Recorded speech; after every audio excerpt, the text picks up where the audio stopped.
Okay, so here is a piece of art that I've created in the style of Romero Britto, and I'm going to quickly show you how you can put something like this together for your design a piece of artwork in the style of Romero Britto. Now, in our video that we watched earlier, it showed you how to create a fish in the style of Romero Britto, hence here's my little fish. So just to quickly show you how you can put this together, here is a blank piece of drawing paper.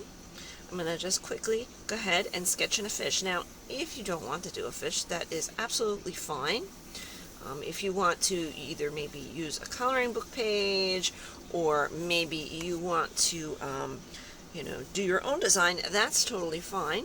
But I'm just going to quickly sketch this little fish in, just using some basic shapes. And always, when you're doing anything, always look for the basic shapes that you can see in your image. Look for circles, squares, triangles, rectangles, and then of course you're going to add in some additional shapes and a cool background. I just made his tail a little bit thicker so it looks a little more natural. Of course, you want to put your own additional designs in there. I do totally encourage that.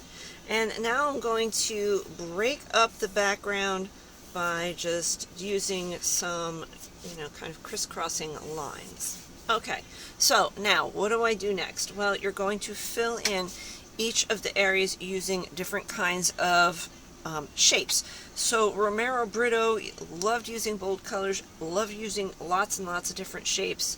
So I'm just going to do some polka dots in this background, maybe some triangles. It's very kind of similar to what we did with our Zentangle. Romero Britto was also famous for using his initials or words written into his artwork, so I'm just going to go ahead and put some of my initials in the fish's tail. Maybe I'm going to give him a striped body, or her. Actually, it looks more like a her with those big lips. Give it little eyelashes there. Maybe some wiggly stripes in the background. Maybe some squares.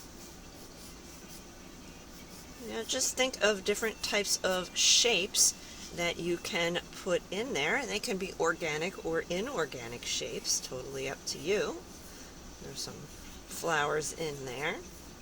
And then of course you're going to use whatever tools, art tools, that you want to use to color this up. So with my completed one here, I used a black Sharpie to outline everything. Notice I made the outline around the fish a little bit darker so that it could stand out from the background. And then of course I used lots of bold colors, just like Romero Britto would have done in one of his paintings. So if you're creating a piece of art in the style of Romero Britto, that's how you'd go about it.